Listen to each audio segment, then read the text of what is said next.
लातूर उस्मानाबाद में बम विस्फोट कांड होता था, 800 आदमी मार के लोथड़े चिपक जाते थे। बम कांड आगरा में, गुजरात में, अहमदाबाद में, बॉम्बे में, मुंबई में, दिल्ली में, कनॉट प्लेस में, कहाँ नहीं होते थे आतंकवादी घटनाएं। लेकिन जब से आदरणीय नरेंद्र मोदी जी आए हैं, कहाँ हो रहे हैं? सिर्फ कश्मीर के पास आते हैं, वहीं धूम धड़ाक करके वहीं छुट्टी पा के चले जाते हैं। तो आज हिंदुस्तान की जनता ये महसूस कर रही है कि आज हमें सुकून और शांति तथा सद्भाव के साथ रहने का जो अधिकार आदरणीय नरेंद्र मोदी जी ने दिया है, हम उनके नेतृत्व में ही सुरक्षित हैं। उनके नेतृत्व में ही देश भारत की सबसे विकसित देश की परिकल्पना को साकार कर सकता है। और कोई किसी नेता में इतना दम नहीं है, ये इंडियन अलायंस बना ले, चाहे जो कुछ कर ले। हिंदुस्तान की जनता इनके कार्यकलापों को जानती है। कैसे स्विट्जरलैंड की बैंकों में पैसा जमा होता था, कैसे यूरिया कांड, कीड़ा कांड और न जाने कितने घोटाले जो है और उनका सिर्फ यही मांग है कि भारत को हिंदू राष्ट्र घोषित किया जाए। इसके बारे में क्या कहना चाहेंगे? देखिए, घोषित किया जाए ये तो बात सही है, लेकिन भारत हिंदू राष्ट्र था, है और रहेगा, क्योंकि हिंदुस्तान की परिकल्पना ही हिंदुज़म से होती है। और हिंदुज़म जो है एक कला है, जीवन जीने की कला है। एक ऐसा हिंदुज़म जो पत्थर में भी भगवान को पूजता है, वृक्ष की भी पूजा करता है। संपूर्ण मानव समाज के लिए एक सनातन धर्म ही ऐसा है जो सभी को अपने में समाहित करके सबका आदर करता है, सबका सम्मान करता है। भारतीय जनता पार्टी में काफ़ी समय आपने बिताया और लोगों की मदद की, पार्टी के लिए भी कड़ी मेहनत आपने किया, तो क्या कुछ आपको पार्टी के तरफ से लाभ हुआ? भारतीय जनता पार्टी का कार्यकर्ता लाभ के लिए नहीं, विचारधारा के लिए लड़ता है। भारतीय जनता पार्टी का कार्यकर्ता ये चाहता है कि भारत राष्ट्र का वैभव कैसे बढ़े, हिंदुस्तान के मान सम्मान का परचम कैसे लहराए और देश के अंदर फैल रही अराजकता को कैसे लगाम लगाया जा सके, और इन सारी चीज़ों में ही उसका ध्यान रहता है। बाकी व्यक्तिगत स्वार्थ जो है वो उससे परे होते हैं। 2024 का लोकसभा चुनाव नज़दीक आ रहा है।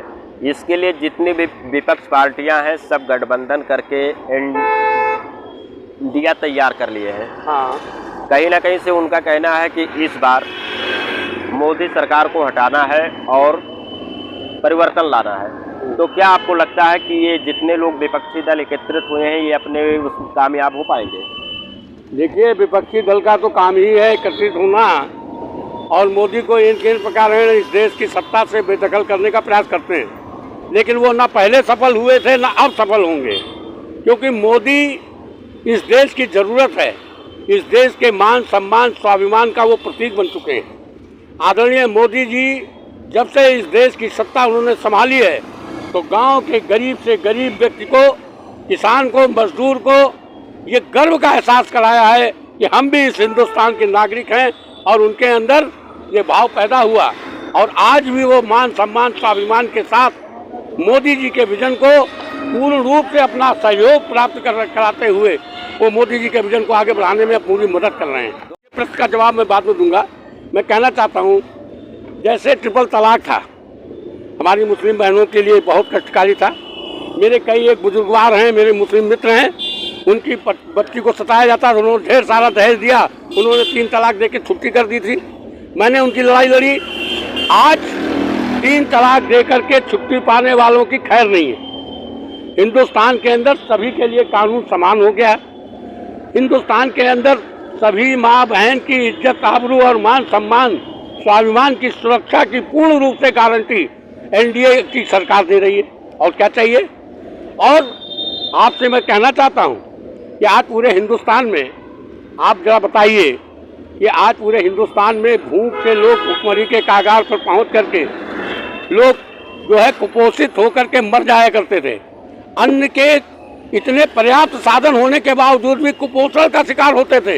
लेकिन जब से मोदी गवर्नमेंट आई, कोई है भूखा है हिंदुस्तान में? बताइए, ले आइए, कोई भूख से मरा हो? कश्मीर की धारा 370 रही हो?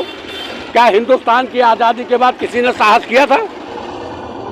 कभी भी वो कास्टिज्म और सेकुलरिज्म की आड़ में अपने वोटों के लाभ को लेते हुए मानव और मानवता के लिए और इस देश के कल्याण के लिए किसी ने काम किया?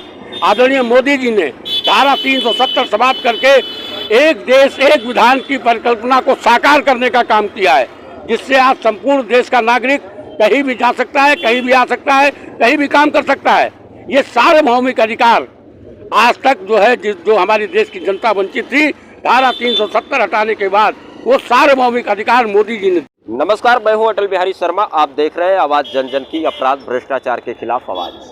आपको बता दें कि इस समय हम राजधानी लखनऊ के बाजार खाला कोतवाली क्षेत्र के अंतर्गत बिलेरिया पे खड़े हैं और हमारे साथ एक भारतीय जनता पार्टी के कार्यकर्ता हैं, जो आप देख सकते हैं कि बिल्कुल भगवा कलर का इनका कुर्ता है और अक्सर ये हमको जहाँ भी मिलते हैं तो किसी न किसी की मदद करते हुए मिलते हैं। और हम ये आज इनसे जानना चाहेंगे कि हमारे दर्शकों को आज अपने बारे में क्या कुछ जानकारी देने वाले हैं और ये कितने दिनों से समाज सेवा में अपना कदम रखे हैं। सर, बहुत बहुत स्वागत है आपका हमारे चैनल पे।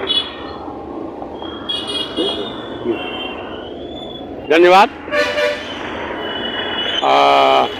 सबसे पहले आप हमारे दर्शकों को अपना परिचय बता दीजिए अपने नाम के साथ। मेरा नाम अशोक कुमार पांडे है। मैं यहाँ इसी क्षेत्र का निवासी हूँ और सन 2000 में यहाँ से चुनाव भी लड़ा था भारतीय जनता पार्टी से, और मैं विगत करीब 28 साल तक अटल जी के साथ रहा हूँ, उनका काम देखा है। 28 सालों तक मैं भारत के यशस्वी प्रधानमंत्री, पूर्व प्रधानमंत्री माननीय श्री अटल बिहारी वाजपेयी जी के सानिध्य में मुझे काम करने का मौका मिला और मैं यहीं पर रहता हूँ। मेरा नाम अशोक पांडे है। भारतीय जनता पार्टी में काफ़ी समय आपने बिताया और लोगों की मदद की, पार्टी के लिए भी कड़ी मेहनत आपने किया, तो क्या कुछ आपको पार्टी के तरफ से लाभ हुआ? भारतीय जनता पार्टी का कार्यकर्ता लाभ के लिए नहीं, विचारधारा के लिए लड़ता है। भारतीय जनता पार्टी का कार्यकर्ता ये चाहता है कि भारत राष्ट्र का वैभव कैसे बढ़े, हिंदुस्तान के मान सम्मान का परचम कैसे लहराए और देश के अंदर फैल रही अराजकता को कैसे लगाम लगाया जा सके, और इन सारी चीज़ों में ही उसका ध्यान रहता है। बाकी व्यक्तिगत स्वार्थ जो है वो उससे परे होते हैं। हिंदुत्व को आप कितना महत्व देते हैं? हिंदू राष्ट्र घोषित कराने के लिए तमाम संगठन, तमाम हिंदूवादी लोग जो है आगे आ रहे हैं और उनका सिर्फ यही मांग है कि भारत को हिंदू राष्ट्र घोषित किया जाए। इसके बारे में क्या कहना चाहेंगे? देखिए, घोषित किया जाए ये तो बात सही है, लेकिन भारत हिंदू राष्ट्र था, है और रहेगा, क्योंकि हिंदुस्तान की परिकल्पना ही हिंदुज़म से होती है और हिंदुज़म जो है एक कला है, जीवन जीने की कला है। एक ऐसा हिंदुज़म जो पत्थर में भी भगवान को पूजता है, वृक्ष की भी पूजा करता है। संपूर्ण मानव समाज के लिए एक सनातन धर्म ही ऐसा है जो सभी को अपने में समाहित करके सबका आदर करता है, सबका सम्मान करता है और सभी धर्म के लोगों की इज्जत करता है। 2024 का लोकसभा चुनाव नज़दीक आ रहा है। इसके लिए जितनी भी विपक्ष पार्टियां हैं सब गठबंधन करके इंडिया तैयार कर लिए हैं। हाँ, कहीं ना कहीं से उनका कहना है कि इस बार मोदी सरकार को हटाना है और परिवर्तन लाना है। तो क्या आपको लगता है कि ये जितने लोग विपक्षी दल एकत्रित हुए हैं ये अपने कामयाब हो पाएंगे? देखिए, विपक्षी दल का तो काम ही है एकत्रित होना और मोदी को इन प्रकार इस देश की सत्ता से बेदखल करने का प्रयास करते हैं, लेकिन वो ना पहले सफल हुए थे ना अब सफल होंगे, क्योंकि मोदी इस देश की ज़रूरत है। इस देश के मान सम्मान स्वाभिमान का वो प्रतीक बन चुके हैं। आदरणीय मोदी जी जब से इस देश की सत्ता उन्होंने संभाली है तो गांव के गरीब से गरीब व्यक्ति को, किसान को, मजदूर को ये गर्व का एहसास कराया है कि हम भी इस हिंदुस्तान के नागरिक हैं और उनके अंदर ये भाव पैदा हुआ और आज भी वो मान सम्मान स्वाभिमान के साथ मोदी जी के विजन को पूर्ण रूप से अपना सहयोग प्राप्त कराते हुए वो मोदी जी के विजन को आगे बढ़ाने में पूरी मदद कर रहे हैं। 2024 में क्या आपको लगता है कि भारतीय जनता पार्टी जिस तरह से अगले लोकसभा चुनाव में और इस विधानसभा चुनाव में फाइट की है उसी तरह अब की बार भी कर पाएगी? भाई क्यों नहीं करेगी? आप बताइए, मोदी जी की सरकार यहाँ पर आई तो जो कहा सो किया। उन्होंने इस देश के अंदर जिस प्रकार से अभूतपूर्व कार्य किए, आप कह सकते हैं, चाहे वो कश्मीर की धारा 370 रही हो, क्या हिंदुस्तान की आज़ादी के बाद किसी ने साहस किया था?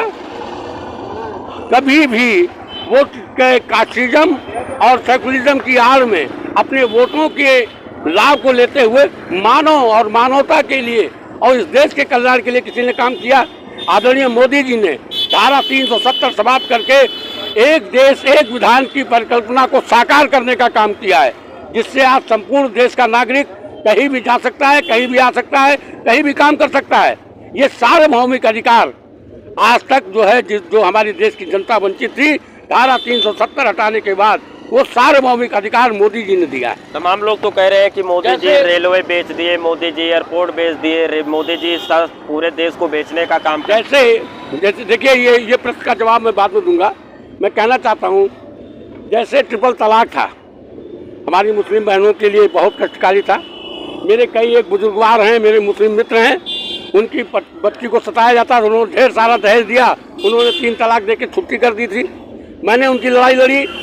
आज 3 तलाक दे करके छुट्टी पाने वालों की खैर नहीं है। हिंदुस्तान के अंदर सभी के लिए कानून समान हो गया।